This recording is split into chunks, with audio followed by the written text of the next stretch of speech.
Selebgram Vanessa Hong selama 2 tahun belakangan ini mesti menjalani hubungan pacaran dengan Indra Kents lewat cara berbeda.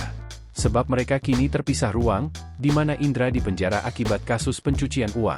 Gegara kondisi itu, Vanessa mengaku kerap digoda pria lain untuk memutuskan hubungan pacaran dengan Indra Kents. Sebab ia dibuat heran tetap setia ke kekasihnya tersebut.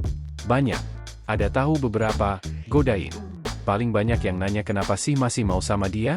Tinggalin sajalah, kan kamu masih muda, nggak usahlah sama dia, cari yang lain saja. Tapi buatku ya ini ujian, ini paling berat, ujarnya saat ditemui di studio Rumpi No Secret Trans TV, Mampang Perapatan, Jakarta Selatan, kemarin. Vanessa Hong merasa sedih kerap disuruh putus. Ia mengakui kini memang kondisinya berbeda sekali.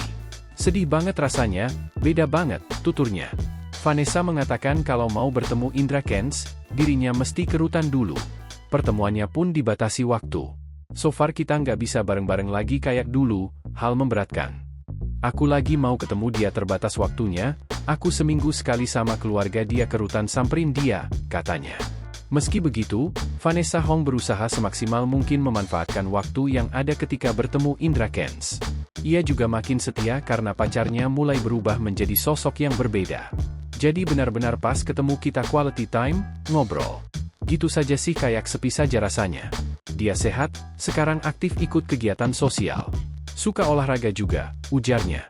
Vanessa menyebut Indra Kents pernah meminta untuk setia. Ia pun meyakinkan kekasihnya itu bahwa dirinya bakal tak berpaling ke lelaki lain. Ada sih, dia ada ngomong gitu kayak jangan tinggalin aku ya, kamu yang sabar. Aku kayak kamu nggak usah minta kayak gitu, aku pasti nggak akan ninggalin kamu lah, aku pasti bakal tetap di sisi kamu dong, pungkasnya.